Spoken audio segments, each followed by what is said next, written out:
dando continuidade a essa abordagem, a gente tem agora o período de 1 hora aproximadamente para poder tratar da última parte central da lei, porque existe uma última partezinha que é a parte das disposições gerais, que a gente vai se referir posteriormente, mas a última parte, a terceira parte da lei, é a parte da prestação de contas. E na parte de prestação de contas, de fato, do jeito que foi apresentado nessa última versão da lei, depois de modificada pela 13.204, de fato ficou mais simples o processo de prestação de contas. Isso no caso de que os objetivos e metas estão sendo alcançados. Ou seja, no caso que se demonstre que os resultados previstos da parceria estão sendo alcançados. Se, no entanto, ficar demonstrado que os resultados previstos na parceria, ou seja, aquilo que estava definido em objetivos e metas, não está sendo alcançado, aí vai complicar, e vai complicar bastante. Então, aí, o monitoramento e avaliação acaba sendo muito importante, porque será no monitoramento e na avaliação que vão se tirar os elementos para dizer se os resultados estão sendo alcançados ou não. E aí, na medida em que os resultados estão sendo alcançados, a prestação de contas se tornará bem razoavelmente mais simplificada. Então, nós vamos fazer uma apresentação aqui a respeito da questão do monitoramento da avaliação. Primeiro, retomando um pouquinho as atribuições daquilo que está previsto nessa parte preliminar do monitoramento e avaliação, que compõe, portanto, o processo de prestação de contas. Lembro a vocês de que a obrigação da entidade que vai executar, da organização da sociedade civil que vai executar a parceria, é o lançamento das informações na plataforma eletrônica. Então, isso vai ser uma obrigação, digamos, em relação a todo o processo. Desde o seu início, tudo será lançado na plataforma eletrônica e as próprias informações, portanto, que são levantadas a respeito da execução da parceria serão lançadas na plataforma eletrônica e, inclusive, isso que a gente se referiu quanto ao monitoramento e avaliação feita pelo próprio gestor público ou feita pela entidade contratada para fazer isso. Esse conjunto de informações aqui vai resultar num relatório técnico de monitoramento e avaliação, que não é da Organização da Sociedade Civil. O relatório técnico de monitoramento e avaliação é um relatório que é feito, então, pelo gestor público ou pela entidade contratada para fazer isso em loco. Um dos dois vai fazer, a redação final é do gestor público da parceria, desse relatório de monitoramento e avaliação. Essa, digamos, é a primeira peça básica da prestação de contas. É o documento inicial, portanto, da prestação de contas. O relatório técnico de monitoramento e avaliação, ele deve conter, então, a descrição sumária das atividades e metas estabelecidas, aquilo que estava previsto de ser feito, a análise das atividades realizadas do cumprimento das metas e o impacto do benefício social obtido, os valores transferidos e a análise de auditoria, se foram feitas a respeito da parceria. Esses primeiros itens, portanto, são os itens que devem compor esse relatório técnico de monitoramento e avaliação, que, como eu disse, pode ser feito por uma entidade terceirizada ou pelo próprio gestor público. Efetivamente, a pessoa vai se basear tanto em visita, na possibilidade de visita, contato com as pessoas que foram beneficiadas, quanto pela análise das informações que foram lançadas na plataforma eletrônica. Um detalhe que a lei, e isso depois a gente aponta em relação ao decreto estadual aqui, porque há um conflito naquilo que é colocado no decreto estadual, a análise de documentos comprobatórios das despesas apresentadas pela Organização da Sociedade Civil na prestação de contas, somente será feita quando não for comprovado o alcance das metas e resultados estabelecidos no respectivo termo de colaboração e de fomento. Então, esse detalhe é um detalhe muito importante, porque não haverá nesse relatório inicial, portanto, de monitoramento, não vai haver análise de peças ou documentos comprobatórios de despesas, de notas fiscais, recibos, nada disso. Isso não será analisado nesse momento. Isso só será analisado se o relatório comprovar de que não houve o alcance das metas e objetivos. Os documentos, volto a repetir o que eu disse ainda ontem, os documentos fiscais são propriedade da entidade. Eles devem ficar na sede da entidade, não podem ser retirados de lá. E também não se exige cópia a não ser que se perceba que há fraude, algum problema em relação a esses documentos. E a alternativa, nesse caso, da necessidade da apresentação, no caso de as metas não estarem sendo alcançadas, e houver necessidade de apresentação de documentos, e aí é importante observar que o decreto estadual está inovando ao pedir cópia simples, porque a lei diz que não serão exigidas cópias dos documentos. Aí, nesse caso, os documentos deverão ser solicitados pelo poder público e terão de ser lançados na plataforma eletrônica. Serão digitalizados e lançados na plataforma eletrônica. E quando lançados com certificado digital, terão valor de documento oficial. Portanto, a cópia lançada na plataforma eletrônica é que vai valer como documento oficial e não a cópia física do documento. E muito menos a retirada da original. Está proibida a retirada do documento original da sede da entidade. Está proibida essa retirada. Não pode. Tem muitas entidades com problemas em prestação de contas, pendentes, porque mandaram os documentos oficiais, documentos originais, desculpe, para o órgão público, sumiram e agora ninguém tem esses documentos. Então, não devem sair da sede os documentos, que devem ser guardados, segundo a lei, por 10 anos. 10 anos. Uma pequena observação a respeito disso, não está claro se a lei revogou a exigência de guardar os documentos vinculados ao recolhimento do INSS por 20 anos. Não está claro ainda. A lei manda guardar os documentos por 10 anos, mas existem documentos que outra regulação determina que sejam guardados por 20 anos. Então, isso não está claro se ela revogou ou não revogou. Isso são pequenos detalhes que, na medida do possível, devem ser resolvidos na prática. A outra coisa, em relação, já que eu estou falando em prazos, o fato da lei mandar guardar os documentos por 10 anos significa que 10 anos será o prazo máximo de apreciação de contas. Não pode ultrapassar de 10 anos, porque após 10 anos a entidade pode se desfazer dos documentos. Então, não tem como o poder público exigir uma prestação de contas de alguma coisa depois de 10 anos. Então, nós temos aí um prazo máximo de análise e fechamento da parceria em 10 anos.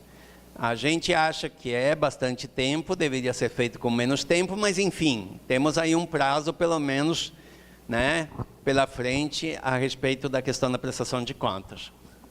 Mas eu estou ainda no relatório inicial.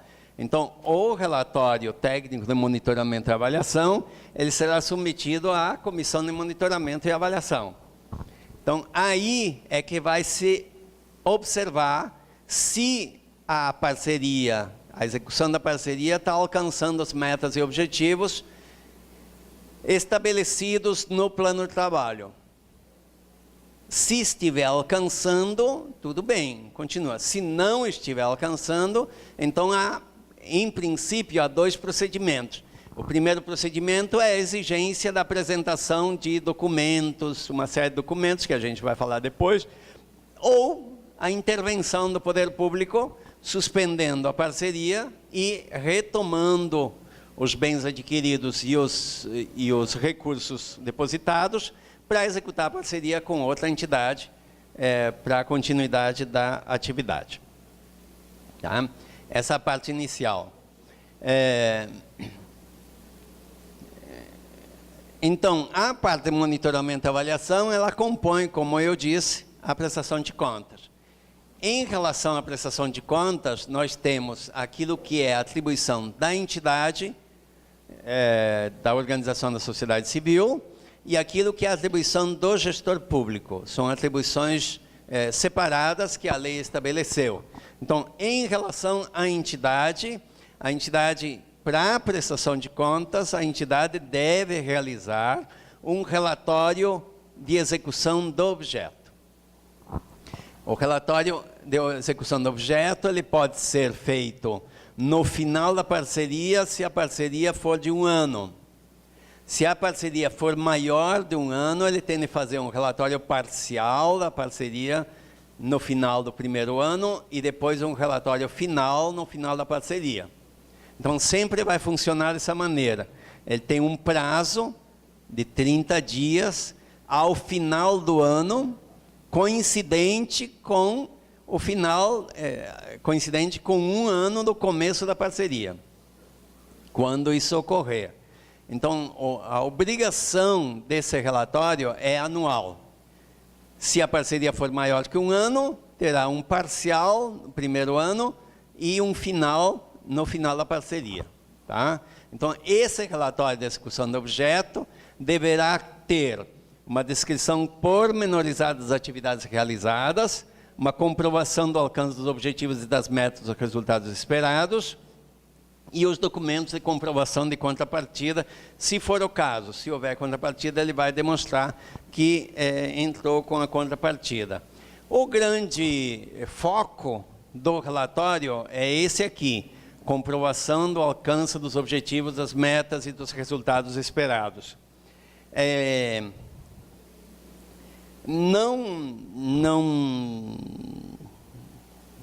Ainda não está tão claro assim, principalmente, como eu disse, por causa da proposta da lei de mudança de cultura, não está tão claro assim. Isso deve vir provavelmente em instruções normativas, em manuais, o que exatamente se quer dizer com a comprovação do alcance das metas, dos resultados esperados. Se isso está bem descrito no plano de trabalho, facilita, para você saber o que deveria alcançar exatamente em termos de metas e resultados, porque o foco não serão as atividades. Infelizmente, até agora, no âmbito público, o foco das parcerias sempre foram as atividades. Fez tantas capacitações, tantas pessoas atendidas, etc. e tal. A lei propõe que isso vai constar, mas esse não é o foco. O foco é o que mudou, no que avançamos, quais são os resultados que foram alcançados com as atividades. Isso é a mudança de cultura. Vai ser fácil mudar? Não vai. Principalmente porque na formulação de indicadores, todos os nossos indicadores na área pública são quantitativos. Tantas pessoas atendidas, tantas atividades realizadas, tantos cursos. Isso não é foco da lei. Isso é dado a ser apresentado no relatório. O foco é, por exemplo, você deu 50 cursos. O que isso resultou para quem recebeu o curso?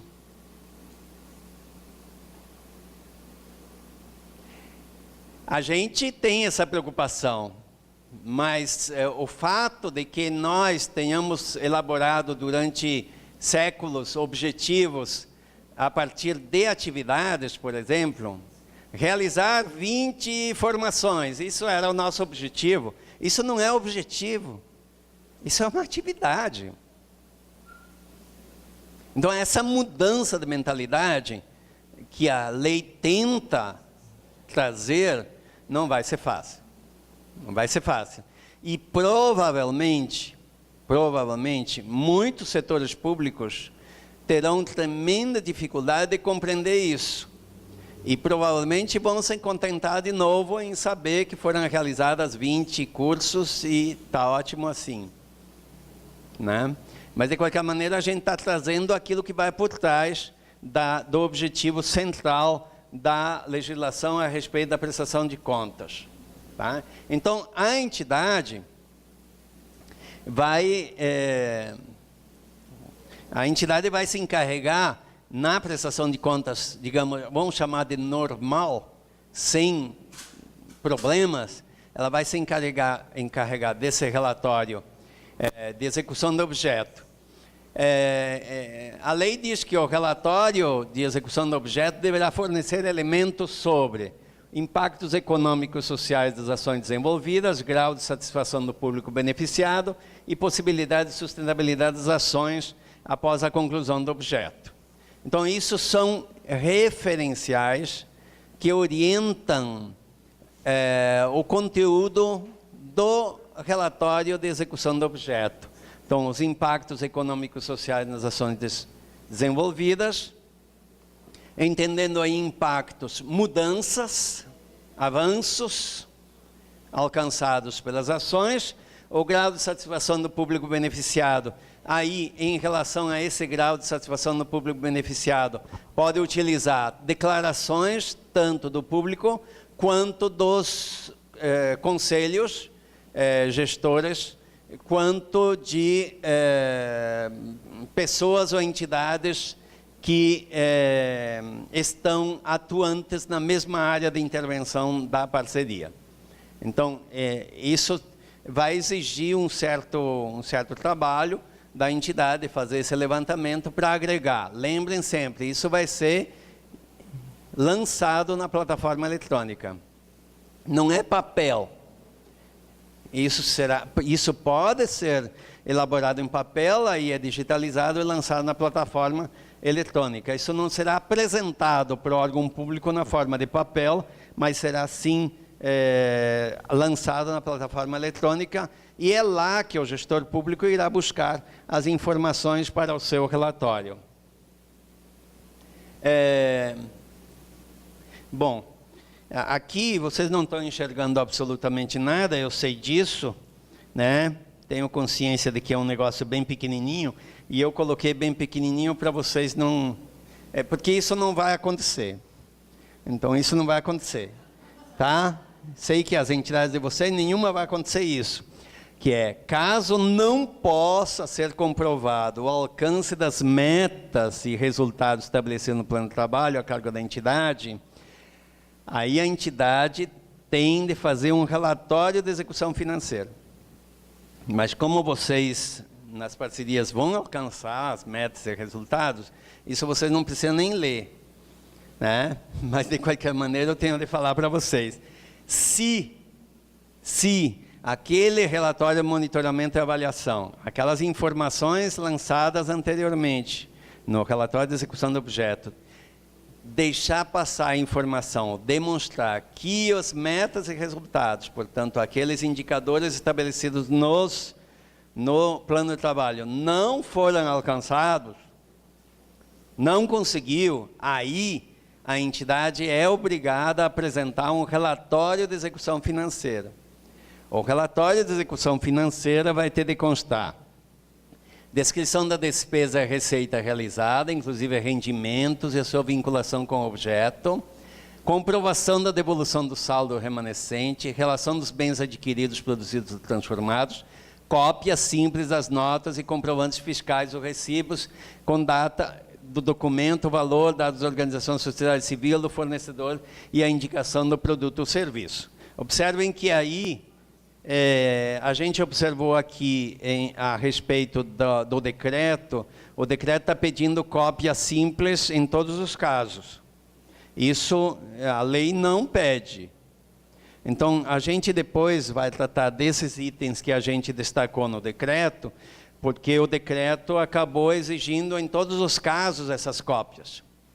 E, na verdade, a lei diz que essas cópias somente serão exigidas, lembra, cópia significa lançamento na plataforma eletrônica por certificado digital, ou se não tiver, aí sim, é fotocópia mesmo.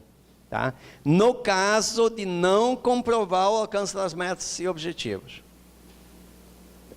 Espero que esteja claro isso para vocês. Ou seja, a vida da entidade complica mesmo se ela não conseguir demonstrar que alcançou aquilo que foi estabelecido no plano de trabalho. Se demonstrar que alcançou, fica muito simples a prestação de contas. É só o relatório de execução. Só. Não, nada além disso. Não precisa lançar os documentos no SICOMV, por exemplo. Coisa que muitas entidades estão enlouquecidas, tendo de tirar cópia, digitalizar as notas fiscais para lançar no SICOMV. Não vai mais fazer isso. Mas, se acontecer isso aqui, aí lamento, aí vai dar trabalho. O gestor, lembrem que o gestor já fez um relatório técnico de monitoramento e avaliação que foi submetido à comissão de monitoramento e avaliação. Então, agora, na prestação de contas, o gestor irá fazer análise dos documentos lançados no SICOMV ou parecido. Estou falando SICOMV aqui porque se refere à questão federal, mas pode ser outra coisa, numa plataforma específica, análise dos relatórios de visita em loco, se forem realizados, e a análise do relatório técnico de monitoramento e avaliação aprovado pela comissão. Então, isso é a cargo do gestor. Essa atividade, o gestor público é que irá fazer essa análise depois da apresentação do relatório de execução do objeto da entidade. Feito isso, ele o gestor vai emitir um parecer técnico conclusivo da prestação de contas. Então, com isso tudo em mãos, o gestor público é que aquela pessoa que faz o acompanhamento da parceria dentro do órgão público vai emitir um parecer técnico conclusivo da prestação de contas. O parecer técnico deve conter os resultados alcançados e os benefícios, os impactos econômicos e sociais, o grau de satisfação do público-alvo, se foi feita a pesquisa de grau de satisfação, e a possibilidade de sustentabilidade das ações após a conclusão do objeto pactuado. Uma observação a respeito de sustentabilidade. A ideia de sustentabilidade, nesse caso, é o entendimento da perenidade dos resultados após o encerramento da parceria. Isso é entendimento de sustentabilidade. Ou seja, aquilo que foi alcançado permanece e não desaparece quando a parceria é encerrada. Por isso é um resultado, na verdade, consistente a respeito da execução da parceria. Então, isso é feito pelo gestor da parceria, o gestor público da parceria que ele faz isso. Finalmente, o gestor emite um parecer técnico conclusivo, e ele encaminha a chamada autoridade competente. A autoridade competente é aquela que é a autoridade responsável final pela parceria, que pode ser o secretário, pode ser o governador, pode ser quem seja. Preocupou muito aqui no decreto que tudo que estiver acima de 150 mil tendo de chegar na mão do governador. Isso parece ser um problema, a gente se refere depois, mas enfim, a autoridade competente, autoridade que pode estar delegada ou não, porque o ministro, por exemplo, pode delegar um secretário pode delegar alguém. Essa autoridade competente, ela faz a manifestação conclusiva sobre a prestação de contas. E essa manifestação conclusiva, em base ao relatório técnico do gestor, ela pode ser pela aprovação de contas, aprovação com ressalvas ou rejeição. uma das três alternativas: aprovação, aprovação com ressalvas ou rejeição. Se for aprovado, encerra. Se houver ressalvas, é dado um prazo para a entidade resolver os problemas pendentes. Isso é interessante, porque anteriormente havia problemas nesse sentido, agora não. A lei faculta que seja dado o prazo para suprir aquilo que está pendente. Pode ser até um prazo para executar novas atividades, para completar aquilo que está pendente na prestação de contas.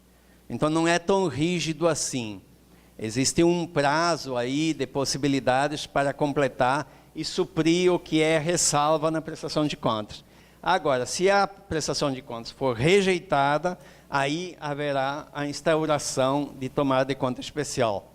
Aí vai para um processo mesmo de execução. Seria o... isso seria o processo de prestação de contas. O prazo. A Organização da Sociedade Civil, ela tem 90 dias, a lei diz que a Organização da Sociedade Civil tem 90 dias de prazo para fazer a prestação de contas. O relatório, portanto, de execução do objeto, contendo aqueles dados que foram já citados, tem 90 dias, podendo prorrogar por mais 30 dias após o término da parceria para apresentar esses relatórios. Entretanto, o decreto federal alterou isso, porque a lei facultava que em nível federal ou estadual, se estabeleçam prazos diferenciados. 90 dias é o prazo máximo. Então, em nível federal, o prazo máximo é 30 dias para recursos federais. O prazo máximo para a apresentação da prestação de contas é 30 dias prorrogáveis por mais 15 dias só.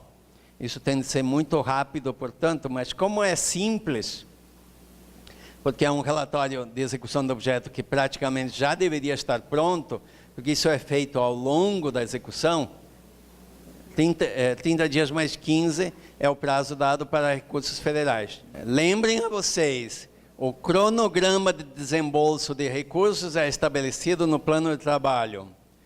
A prestação de contas será ao final do ano ou ao final da parceria.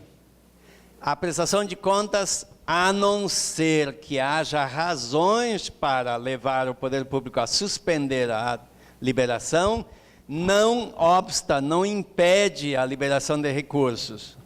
O fato de você apresentar a conta só no fim do ano não impede que o poder público libere as parcelas. Inclusive, a lei diz que, estando em processo de prestação de contas e não havendo motivos para acreditar que o objeto não está sendo alcançado, a liberação de recursos continua normalmente de acordo com o estabelecido no plano de trabalho. Portanto, a suspensão da liberação de recursos só ocorrerá se houver razões para acreditar que o objeto, os objetivos e metas não estão sendo alcançados. Nesse caso, sim, há suspensão. Senão, não há uma vinculação direta, a não ser no fim do ano. Então, por exemplo, a entidade tem a obrigação de prestar contas no prazo. Ela não presta conta no prazo, aí sim, vai haver a suspensão da liberação. Mas só nesse caso. Então, não vinculem uma coisa com outra. Isso muda, portanto, essa prática muda. Você não vai aguardar a prestação de contas para a liberação. A liberação segue um cronograma e a prestação de contas segue outro cronograma. São cronogramas distintos. Agora, claro, se houver dúvidas, se houver problemas, se houver dificuldades, se os relatórios demonstrarem que não está alcançando o objeto, vai suspender qualquer transferência. Tudo bem? O prazo, então, para a entidade da prestação de contas apresentar esse relatório dela até 90 dias, mais 30, diz a lei, mas em nível federal se estabeleceu que é até 30 dias, prorrogáveis por mais 15. O prazo do gestor público para apreciar a prestação de contas, desculpe, não é só o gestor público, mas a própria autoridade competente para apreciar a prestação de contas, é 150 dias, prorrogáveis por mais 150 dias. Esse seria o prazo para a análise da prestação de contas. Lembro que o fato de estar em análise não impede nem a continuidade da liberação das novas parcelas e nem que a entidade se habilite a novas parcerias. O fato de estar sendo analisado, sem nenhuma decisão, possibilita que a entidade possa participar de outros chamamentos e se habilitar para novas parcerias. Ela só não pode se ela tiver contas rejeitadas. Efetivamente rejeitadas. Aí, nesse caso, ela não pode participar de novas parcerias, porque aí é um impedimento que está estabelecido na lei. Agora, vamos insistir muito com vocês nesse sentido. Cuidado. O Estado não inventou, mas os municípios podem inventar. Então, tenham atenção nos decretos municipais, porque depois o município vai inventar isso.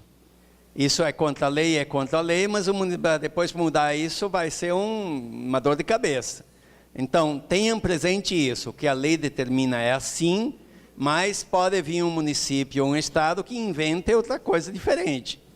E aí vai criar problemas. Então, tenham presente, por isso que a gente insiste muito na participação da sociedade civil, na construção dos decretos estaduais e municipais, para exatamente ter presente essas questões. E a lei diz que não está excluída a aplicação subsidiária da lei. Porque o que a lei determinou é o seguinte: esses que estão em vigência têm duas alternativas. Pode prorrogar até 23 de janeiro, seguindo a legislação anterior, ou são encerrados para recomeçar em base à nova lei, ou se aplica subsidiariamente à Lei 13.019. Então, o que nós estamos orientando é que todos os chamados convênios anteriores, que estão em vigência, certo, e que vão vigorar até o início do ano que vem, portanto, duram esse ano todo, eles podem aplicar subsidiariamente a 13.019. Então, vocês solicitem ao órgão público que aplique subsidiariamente o que está previsto na lei e que passe a cumprir aquilo que está previsto na nova lei. Porque a lei é benéfica, nesse caso, a respeito da parceria. Então, com isso, teriam a possibilidade de começar, já no convênio pendente, poderiam começar a aplicar aquilo que é determinado pela lei, naquilo que existe pela frente. Ou seja, por exemplo, prestação de contas, destino de bens. Por exemplo, bens que foram adquiridos que deveriam ser devolvidos. Peçam a aplicação subsidiária da lei, que diz que o bem pode ser doado. E vamos ter de nos adaptar, portanto, a um processo que vamos ter de nos adaptar. Como eu disse ontem, vamos exigir o cumprimento da lei, isso é importante. Segundo, vai fazer aditivo? Não, não vai. Agora, se a prefeitura fizer aditivo, o que vai acontecer? Eu não faço a mínima ideia, mas não pode. A lei diz que não tem aditivo. Acabou o prazo do aditivo. Acabou. Ou adapta a nova lei ou encerra. É simples assim. Ou se submete à nova lei, portanto, altera a parceria para se submeter à nova lei, ou tem de encerrar. Essa é a regra. Agora, se vai cumprir ou não vai cumprir, isso vai ser outra coisa, vai ser uma outra discussão. A questão dos aditivos, na verdade, os aditivos na regra antiga não são mais permitidos. A única coisa que a lei permitiu foi a prorrogação de ofício motivada por atraso. Se atrasou a liberação o órgão público pode prorrogar de ofício no mesmo prazo do atraso para a execução da parceria, mas não pode mais fazer aditivo prorrogando fora do âmbito da lei. Se fizer um aditivo, é adequado à nova lei. Tá? Isso que a lei manda fazer. Ou se integra a nova lei, ou encerra. É simples assim. E começa outro processo. Começa de novo, portanto. Então, em relação, por exemplo, eu sei que há uma preocupação a respeito dos serviços continuados. Como é que vai fazer a respeito dos serviços continuados? Vai interromper? Não, a lei não manda interromper, ela manda adequar a nova lei. Então, você vai ter a continuidade do serviço, mas em base à nova lei. Isso que manda fazer.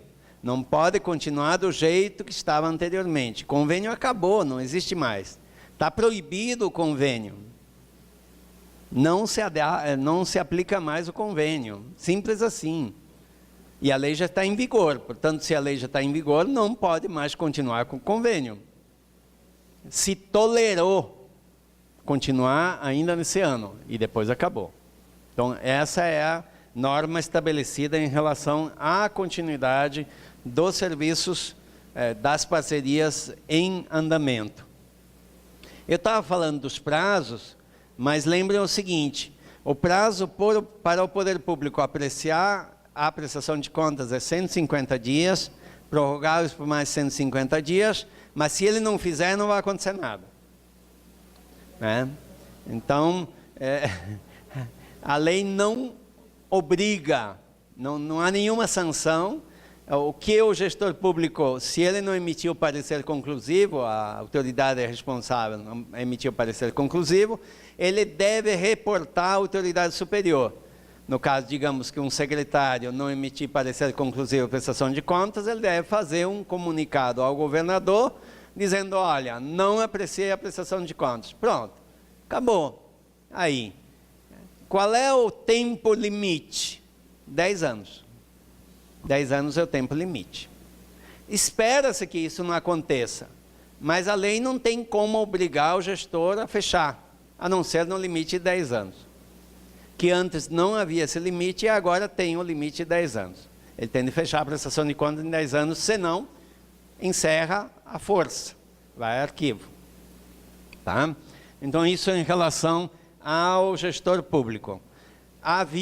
Eu anotei aqui, para falar da questão do arquivamento, havia uma proposta que foi aprovada no Congresso Nacional, foi aprovada pela Câmara e pelo Senado, de arquivamento de processos que não tivessem pendências destacadas nas prestações de contas. Havia a proposta de arquivamento de prestações de contas que tinham sido feitas, de prestações de contas pendentes antes de 2010.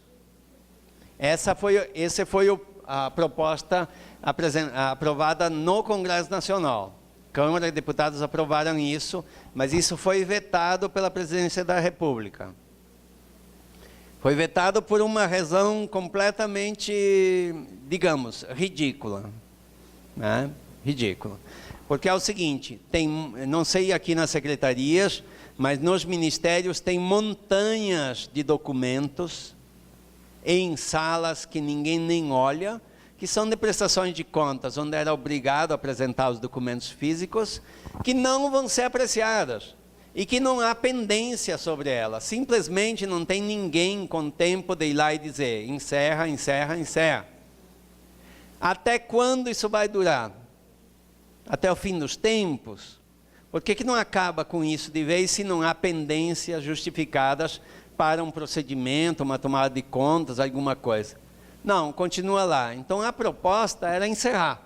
O que não está pendente, o que não há tomada de contas, não há procedimentos instaurados, encerra. Isso foi vetado pela Presidência da República. Nós sugerimos que isso constasse no decreto federal. não constou no decreto federal, porque houve oposição interna no governo que não aceitou isso. Não sei por que motivos, porque a justificativa que foi apresentada para o veto é absolutamente ridícula. Aí a gente está sugerindo, e por isso que eu escrevi aqui, que vocês, pelo menos no Estado, sugiram o arquivamento de processos antigos que não estão pendentes. Prestações de contas que não puderam ser apreciadas e que estão lá no chamado arquivo morto, que está mais do que morto, está podre, inclusive, já está deteriorado, que encerrem isso para liberar as entidades que têm prestações de contas pendentes a dar continuidade da vida e não ter que ficar aguardando documentos, porque, eventualmente, daqui a 20 anos, vão pedir de volta aquele grampeador que não foi devolvido, né? Como eu disse anteriormente, num processo real, onde o Ministério está pedindo de volta um grampeador e um telefone celular daqueles da pré-história, né? Enfim, onde é que você vai buscar isso? Aí vai ser um problema, e essas prestações de contas ficam pendentes por causa disso. Então, não tem razão para continuar essas pendências. Bom, com isso se encerra a prestação de contas. Só isso. O que vocês acharam da prestação de contas? Então, observe, o que a gente quer dizer é o seguinte: na verdade, a prestação de contas foi simplificada. Atenção, isso está na lei. Está na lei. Nós estamos, em alguns estados, estamos tendo dificuldades com o setor de controle de contas, porque eles acham que isso não devia ser assim. A questão que nós estamos apresentando para os setores de controle de contas, seja Ministério Público de Contas, seja Tribunais de Contas, seja controladorias, é o seguinte: simples assim. Vocês são a favor ou contra cumprir a lei? Só isso. Só isso. Vocês querem cumprir. A lei foi aprovada no Congresso. A lei vale para nível nacional. É uma lei nacional, não é uma lei federal. É uma lei nacional. Vale para todo mundo. Então vamos cumprir a lei. Então é o seguinte: o resultado disso é: se as metas e resultados estão sendo alcançados, a prestação de contas é muito simplificada. Se não estão sendo alcançados, vai complicar. E aí vão exigir tudo até o tamanho das meias que você, não vou falar cuecas, né? O tamanho das meias que vocês estão calçando, né? Infelizmente. Eu tenho ainda, o intervalo é 10. Eu queria me referir a uma última coisa que são pequenos detalhes a respeito do final da legislação, antes da gente partir para o nosso intervalo. Eu já falei da vigência. Em relação à questão das compras, na necessidade de realização de compras e contratações, isso vai estar no artigo 80 da lei, lá no final, já nas disposições finais. Lembrem o seguinte: o procedimento de compras e contratações, ele vai seguir duas formas. No caso de que haja necessidade para a execução da parceria de fazer compras ou contratações. Então, vocês vão fazer ou uma tomada de preços para compras, ou vão utilizar o sistema, isso está previsto no decreto também, um sistema de compras oficial, já que tem o credenciamento das empresas junto ao governo do Estado, que vai oferecer os diversos produtos e não podem recorrer. Claro, precisa de autorização para acessar esse sistema. Em nível federal existe um sistema também, sistema de compras, que se chama SICAF, onde os fornecedores estão habilitados, e aí nesse sistema vocês podem encontrar o melhor preço para fazer. Utilizando o sistema oficial, vocês não precisam fazer tomada de preços. Por quê? Porque no sistema oficial já consta quais são os fornecedores habilitados para fazer a compra do produto. Isso em relação às compras. Eu já falei de que não pode mais se utilizar da 8666, que só vale para os convênios e no caso das entidades que prestam serviço ao âmbito da saúde vinculado ao SUS. E eu queria me referir à questão estabelecida pelo artigo 84B.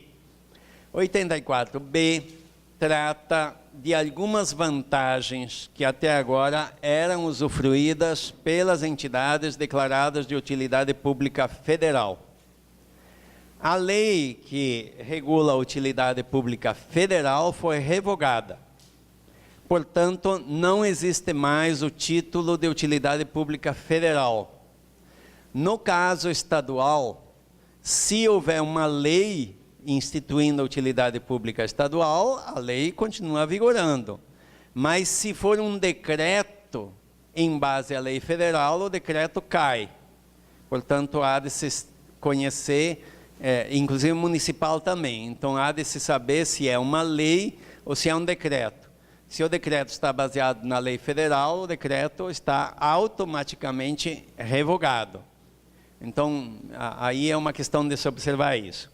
O que o artigo 84B trouxe? Ele trouxe para todas as organizações da sociedade civil que estão descritas no início da lei, aí no artigo 2º, ele trouxe as vantagens, algumas vantagens que podem ser realizadas por todas essas entidades, associações, fundações, aquele grupo de cooperativa descrito lá na frente e organizações religiosas. Então, o que pode ser feito?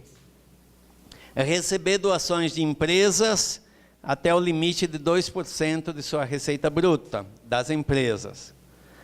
2%, mas isso depende de regulamentação da Receita Federal. Portanto, isso não entra em vigor automaticamente. Mas a lei já autoriza, depois dessa regulamentação, que as nossas entidades possam receber doações de empresas até 2% da receita bruta das empresas.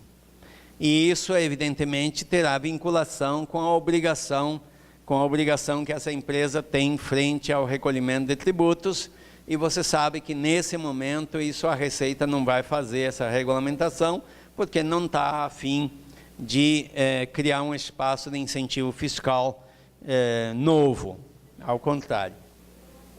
Sim.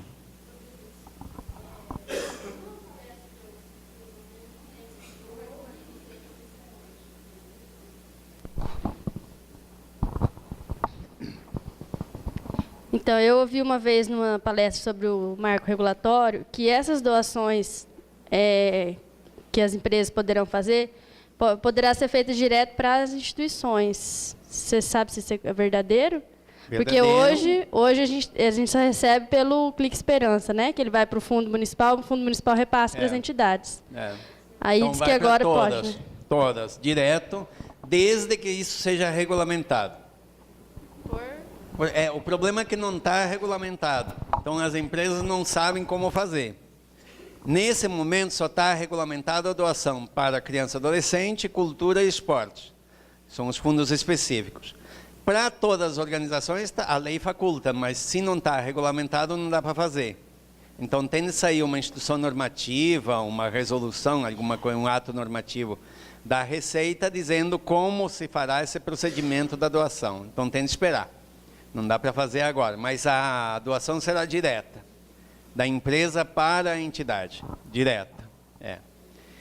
Segundo, as nossas organizações já estão habilitadas, atenção, aí já vale, para receberem móveis, equipamentos apreendidos pela Receita Federal.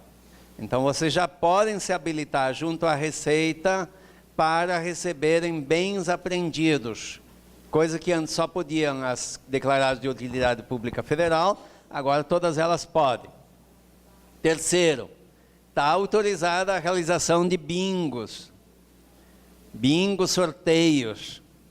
Antes a gente tinha usado a expressão ação entre amigos, que não era um sorteio, era uma ação entre amigos. Agora, isso as de utilidade pública podiam fazer, agora as nossas entidades, descritas lá no artigo 2º da lei, estão também autorizadas a realizar sorteios, bingos, etc., concursos, para arrecadar recursos para as suas finalidades.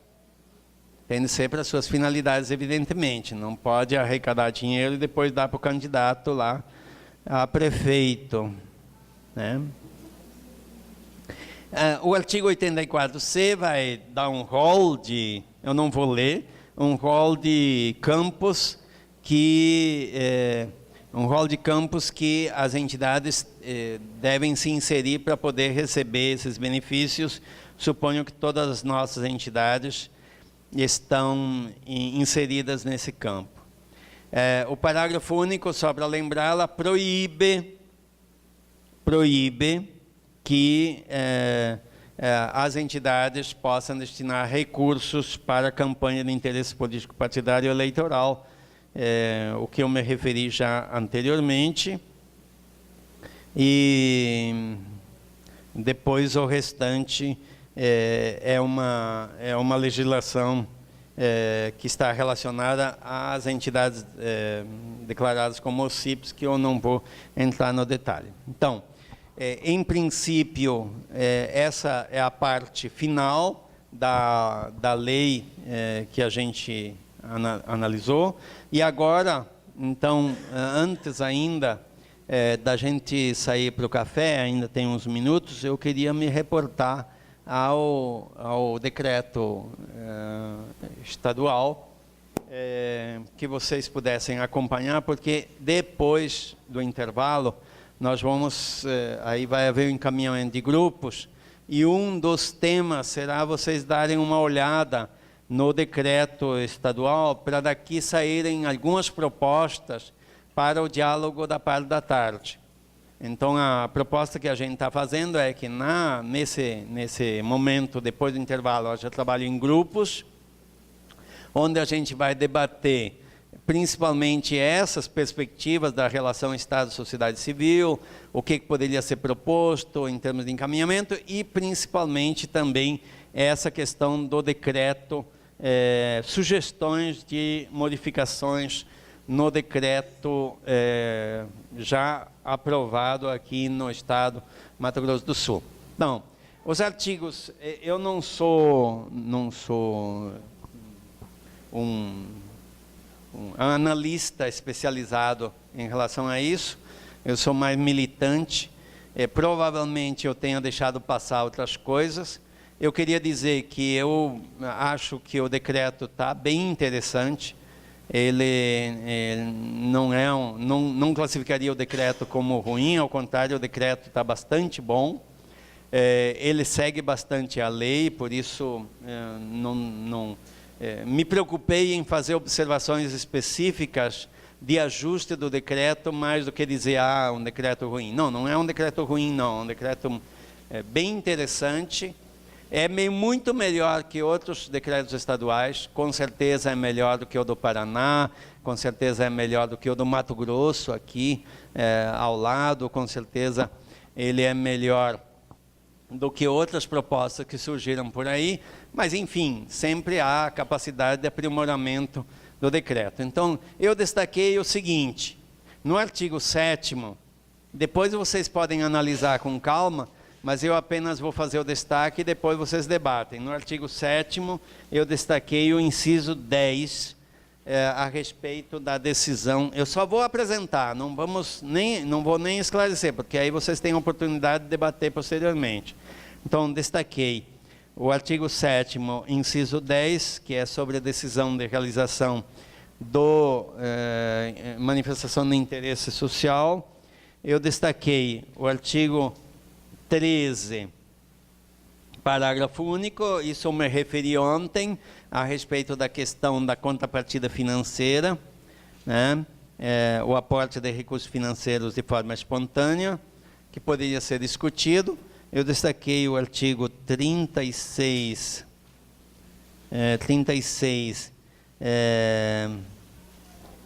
36, 3 e 4, que eu me referi ontem sobre a possibilidade de rasura do documento fiscal. Do jeito que está, parece indicar a possibilidade de rasura do documento original. Eu destaquei o artigo 37, parágrafo 2º, que ontem eu já me referi a isso, sobre pagamentos em espécie, o limite do pagamento em espécie. Eu destaquei o artigo 58, parágrafo 1º, o 58, parágrafo 1º, ele atribui ao relatório da entidade, diz que a organização da sociedade civil deverá apresentar relatório de execução do objeto, e ele no parágrafo 1º inclui obrigações que são do gestor. Então, na lei diz que o gestor é que vai fazer algumas dessas coisas que estão incluídas aqui no parágrafo 1º. Isso foi o destaque, porque no 56, antes no 56 ele está correto. No 56, ele diz que a pesquisa de satisfação será realizada pela administração pública, mas aí embaixo ele diz que a entidade é que tem de fazer a aferição do grau de satisfação através de pesquisa de satisfação. Então, ou uma coisa ou outra. Na verdade, o correto é o 56 e não o 58. Aí tem de conciliar as duas coisas. Eu destaquei o 59, sexto, por causa da cópia das notas. Isso só é exigível no caso de haver comprovação de que não foram alcançadas as metas, e não em todos os casos, porque aqui acaba, do jeito que está escrito, acaba pedindo em todos os casos a cópia das notas. E isso a lei diz que não é necessário fazer o lançamento das cópias. O outro que eu destaquei é o 69.2. O 69.2, ele conflita com o 59. O 59 segue a lei, mas aqui manda a entidade apresentar o relatório final de execução financeira. A lei diz que o relatório final de execução financeira só é apresentado em caso de haver problemas, a não alcance das metas. Aqui no 69 diz que tem de apresentar os dois relatórios. Então há um conflito interno aí na lei, contra a lei nacional e contra o próprio decreto, que antes diz uma coisa, depois diz outra coisa. Então, no 59 diz uma coisa, no 69 diz outra coisa. Destaquei 85. Deixa eu ver onde é que está. 85. É apenas uma observação, porque preocupa quando convênios que alcancem 150 mil, que pode ser o caso de várias entidades que têm principalmente trabalho continuado, a decisão, qualquer decisão tem de chegar exatamente no governador.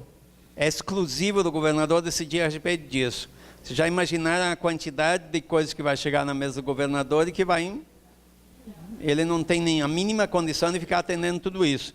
Então, porque diz aqui que compete exclusivamente ao governo, ele não pode nem delegar, né? Então, isso eu acho que vocês deveriam ter atenção, que, na verdade, no 87,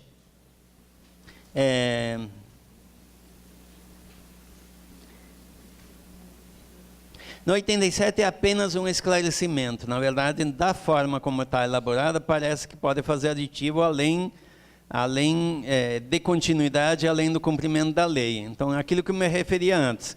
A lei diz que deve encerrar, os aditivos que houverem devem se adequar à nova lei e não de continuidade à legislação anterior. Então, é uma questão de adequação da redação. E eu destaquei aqui dois últimos pontos que é importante que vocês debatam. A lei federal diz que será constituído um Conselho Nacional e a possibilidade de constituir conselhos estaduais de fomento e colaboração com a participação da sociedade civil. O decreto estadual não contemplou isso, não criou o conselho. A sugestão que a gente faz é que isso seja debatido. é uma instância importante de participação que a gente poderia solicitar. E, finalmente, a proposta do arquivamento de processos antigos que não têm pendências e que o governo do Estado pode fazer a respeito de processos estaduais e que seria benéfico para todo mundo, tanto para o gestor público, que se livra de um monte de coisas lá pendentes, quanto para a própria entidade de sociedade civil, que está pendurada em processos que nunca são encerrados. Então, essas são algumas questões que foram destacadas pela gente aqui em relação ao decreto e que a sugestão nossa é que possam ser debatidas na segunda parte do intervalo.